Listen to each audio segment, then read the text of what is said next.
blocked him. Am I blocking him? Just a little bit. Good center material.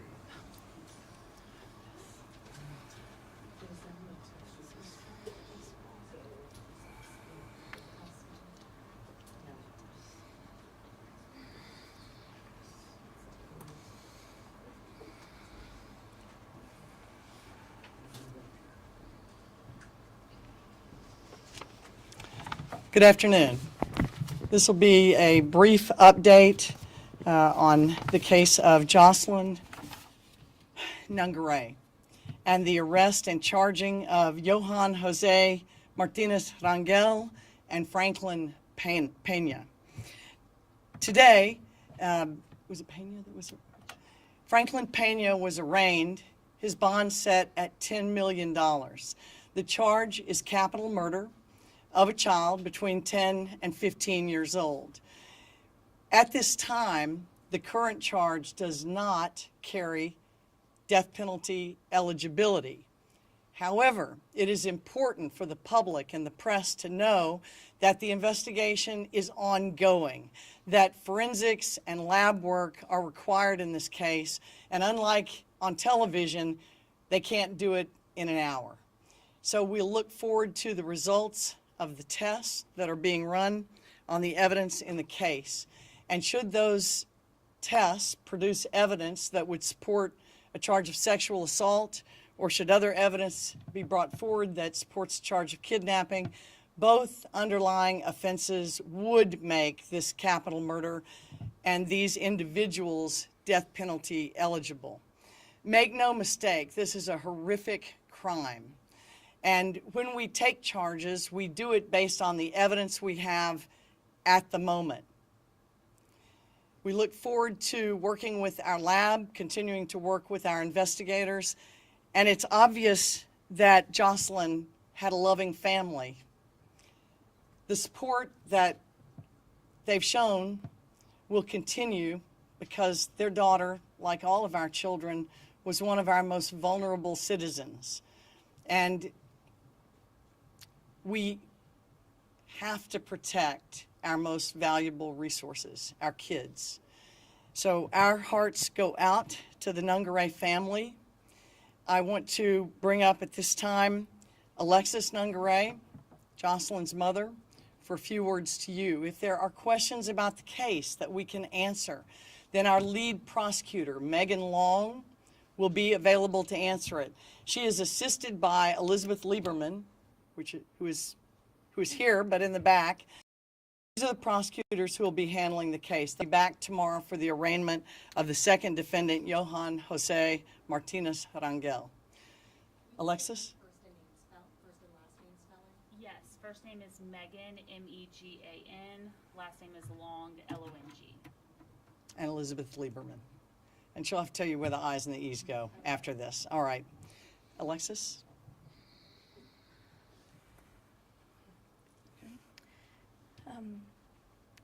I thank everybody for being here to make notice, a national notice for my daughter. She was amazing. I still see her face in the back of my head every day, all day. Keep getting little signs about her throughout the days, and it's just been a very, very hard time for me and my family. But the amount of support I've been getting from everybody it's very, it's from the bottom of my heart, so appreciated. I hear her sayings just replaying over and over on in a loop in my brain. Her dorkiness, her quirkiness, she definitely made people laugh. I'm always gonna remember those memories because she had such a bright future ahead of her, and I knew she was gonna go very far. And you know, these monsters took that opportunity from her from our family of watching her.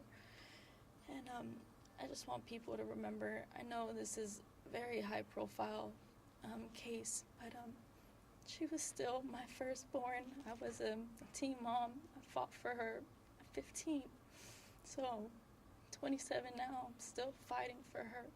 And just remember that she was a very special little girl that deserves her justice. And I know she's gonna make a difference in this world for all children. And now it's my job to make sure it continues to happen. So I just want to say thank you.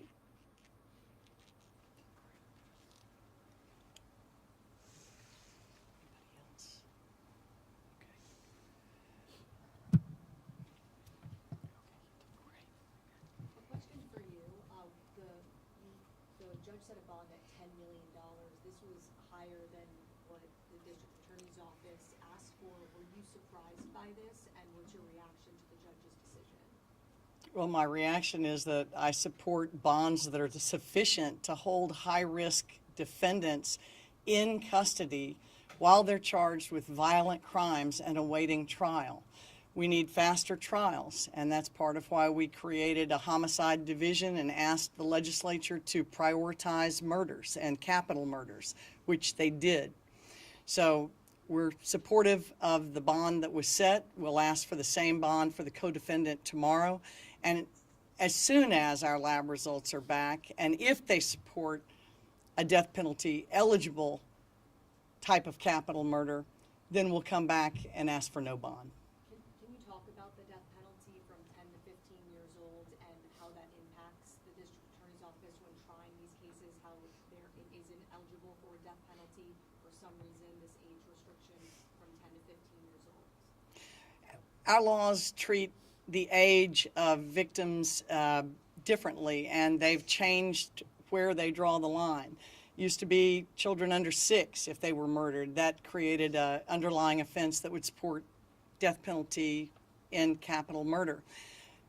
That law was expanded to 10 years old and under, and then further expanded from 10 to 15 if the victim was 10 to 15 years old.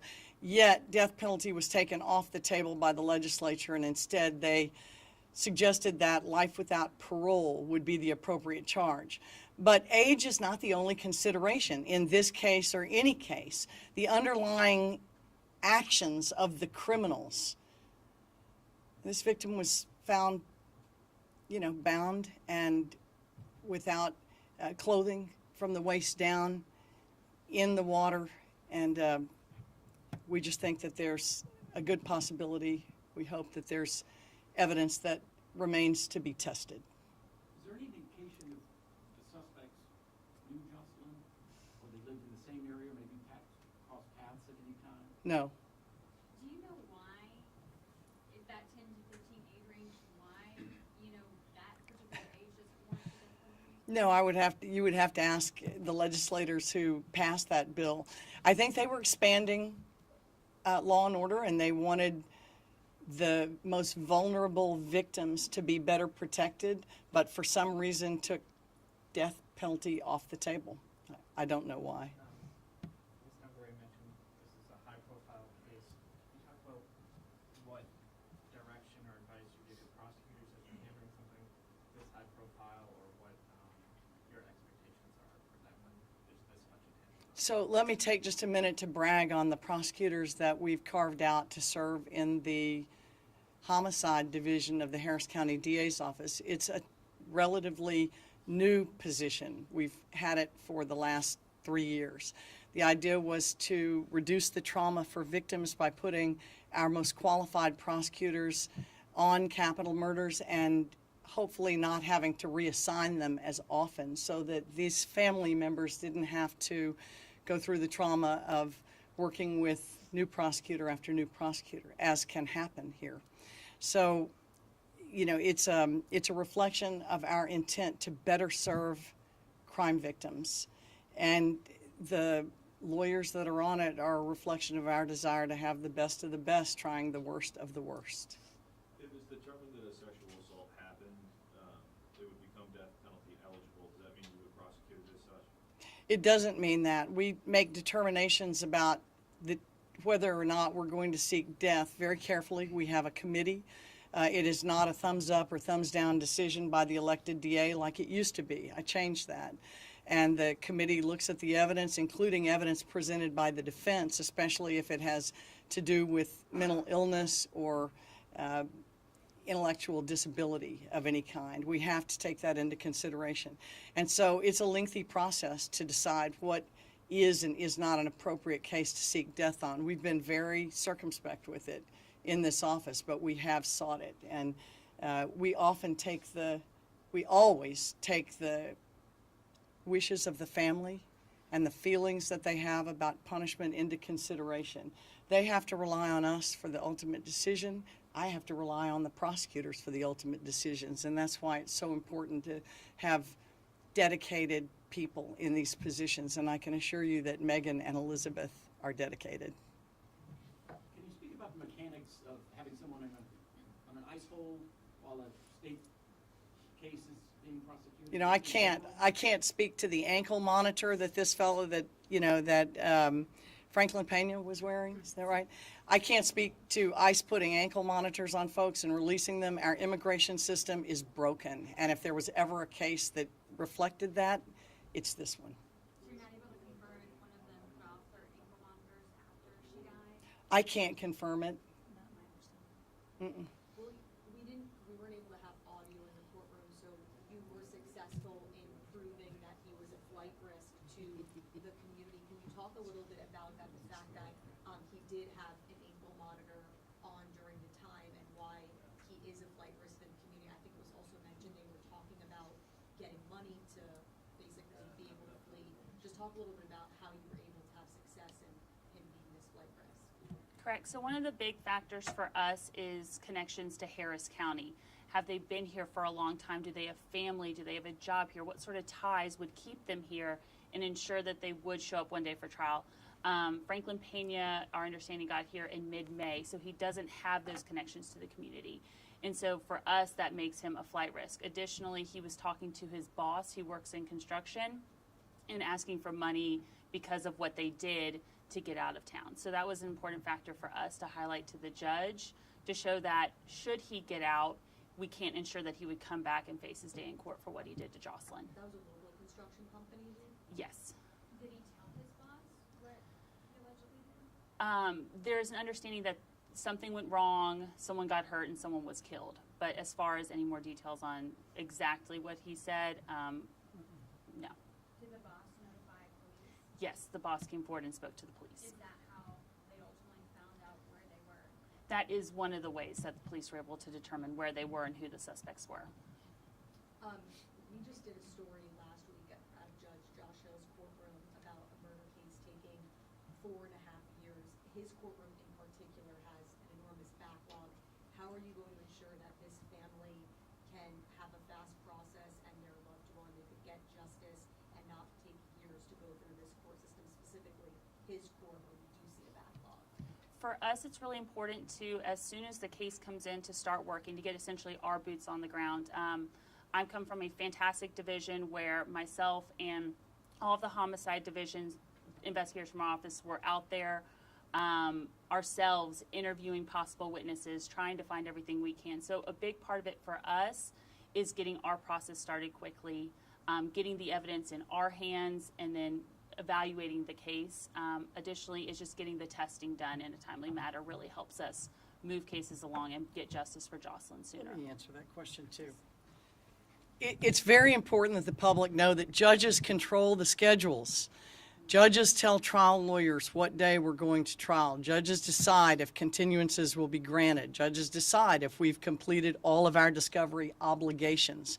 So we rely upon the courts for scheduling, and that's why I've suggested that we need faster trials, and that's why we sought that law change, why we created this division, and why these prosecutors these are the prosecutors that want to go to trial. These are the prosecutors who object to the defense continuances. So we've got a lot of hard hitters and heavy hitters in homicide with a directive from me, John Wayne, to go try these cases now. Thank you very much.